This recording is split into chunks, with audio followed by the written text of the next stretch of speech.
जरूरत होती है इस शरीर को ऊर्जा की, और ऊर्जा मिलती है हमको राशन के जरिए, अन्न के जरिए।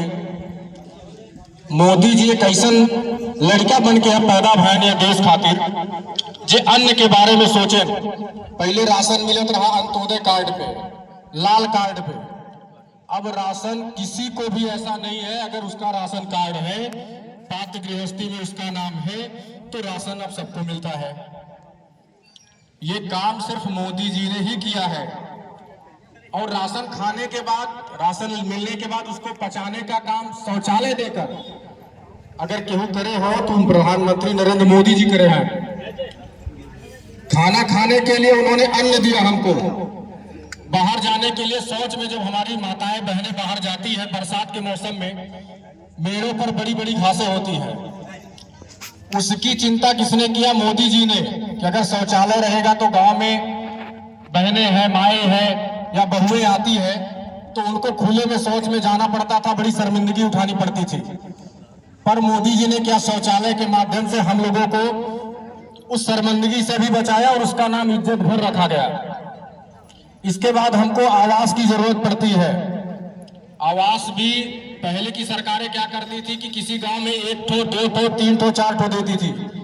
लेकिन जब से प्रधानमंत्री श्री नरेंद्र मोदी जी 2014 से देश की कमान अपने हाथ में लिए, तब से कोई भी सीमा किसी गांव में नहीं है कि हमको केवल 1 देना है, 2 देना है, 10 देना है। जितने भी पात्र हैं, और पात्रता श्रेणी आप लोग जान ला, आप लोग बहुत भुन करत है, हमें ना मिला, हमें ना मिला। किसी प्रधान की मजबूरी समझिए, पात्रता श्रेणी होती है कि आपके पास कच्चा मकान हो, मड़ई हो। अगर आप एको कमरा चाहे गिरवी रख के जेवर बनाए हो, चाहे कि उस ऋण कर्ज लेके बना हो, अगर एको कमरा बनी हो पक्का, तो फिर जान लो आप पात्रता श्रेणी में ना हो। चाहे खेत बेच के बनाया हुआ, चाहे गहना गुड़िया बेच के बनाओ, अगर बनी हो घर, तो जान लो फिर पात्रता श्रेणी में ना हो। हाँ, किसी के पास अगर कच्चा मकान है, मड़ई है, तो पात्रता की श्रेणी में है, उसको निश्चित आवास मिलेगा। हो सकता है देने में 1 आध साल समय लग जाए, 2 साल समय लग जाए, 3 साल समय लग जाए, क्योंकि एक बार में इतना बड़ा देश है और आपका गांव इतना बड़ा है सबरहत, एक बार में नहीं हो पाएगा। धीरे धीरे आवास जो भी पात्रता की श्रेणी में आता है वो सबको मिलेगा। हमको मोदी जी ने खाने के लिए क्या दिया? राशन दिया। उसको पचाने के लिए शौचालय दिया। रहने के लिए क्या दिए? ए माई तू देखा बोले शुरू कर दू, अब इन पाऊ ना हमें लागत पर। रहने के लिए उन्होंने आवास दिया। 60 साल के यदि कोई ऊपर है, हमारी माताएं हैं, हमारे पिताजी तुल्य बुजुर्ग है, 60 साल के ऊपर कोई है, तो पूर्व की सरकारें 300 रुपया पेंशन खाली देते रहे। मोदी जी जब से बैठा है 1000 रुपया पेंशन हर महीना। अगर पति पत्नी 60 साल के ऊपर है तो 2000 रुपया महीना घरे मावत बा। किसान सम्मान निधि 500 रुपया हर महीना, अगर एको बिस्सा खेत बावत बा। कुल के देवे? मोदी जी दे हैं। क्यों नाथ रिश्तेदार घरे मावत है, मनई का तनी चाय बनाए दे रे, और पुरुष तो कहे देश चाय बनाए दे, और पुरुष को पता ना घरे में लकड़ी बाग ना बाय, ऊपरी बाग ना बाय, अगर लकड़ी बाय तो कहीं गिल न हो। ऐसे लड़का बन के मोदी जी आपके घरे के चूल्हे तक झाके और उज्ज्वला योजना दे सबके घरे घरे।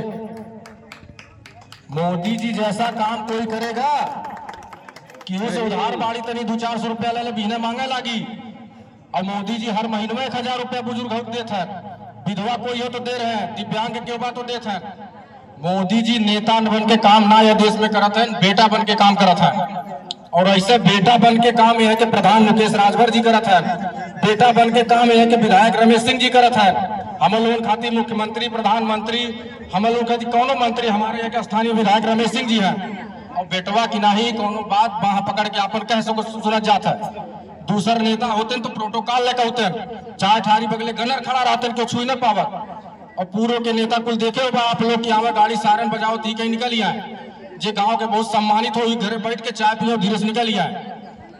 तो यह नाते ऐसे ही एक बेटा और हम लोग बीच में खड़ा है, कृपा शंकर सिंह जी, कमल निशान उनकर है। और कमल निशान मन से क्यों ना जेने जानत हो, कमल निशान के वोट देवे 25 मई के हो, और घरे में सोवत मत रह जाइए सब जनी कि बहुत घाम बा, बहुत घाम बा, बहुत घाम बा। सब जनी एक एक वोट के 4 पाइप हो तो 2-4 दिन न उठाए फान के लग जा, लेकिन एक एक वोट पड़े चाहिए। और सबराहत से सबसे ज्यादा पूरे विधानसभा में मुकेश जी आपकी भी जिम्मेदारी है इस सबरहत गांव से सबसे ज्यादा वोट पूरे विधानसभा में अगर पड़े कमल के निशान पे तो सबरहत गांव से पड़े 22 वोट प्रधान जी यहाँ पहले में बताए थे। हम चाहब कि 22 वोट तो कम से कम पड़ी जाए। अभी अभी हमारे बीच हमारे मित्र हैं अशोक यादव जी, आप भी आए हैं, आपका भी बहुत बहुत धन्यवाद अशोक जी।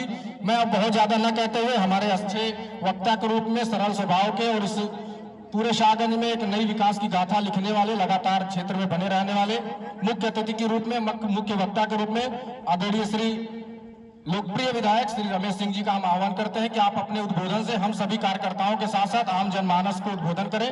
माननीय विधायक जी।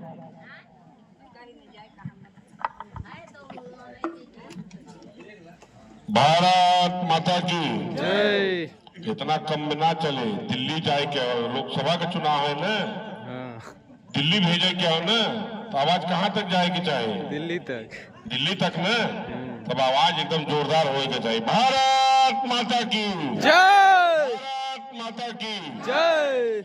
आज इस सबरहत ग्राम सभा की पावन धरती को नमन करते हुए इस कार्यक्रम में उपस्थित हम सबके अभिभावक, मार्गदर्शक, जो एक विकास पुरुष के नाम से जाने जाते हैं, ऐसे यहाँ के पूर्व विधायक बाकीलाल सोनकर जी, हमारे भारतीय जनता पार्टी के सेक्टर संयोजक भगत राजभर जी, हमारे देवतुल बूथ अध्यक्ष कलेंदर राजभर जी, अविनाश चंद्र राजभर जी, जमदानीपुर के बूथ अध्यक्ष महेंद्र जी, उपस्थित ग्राम सभा की यशस्वी प्रधान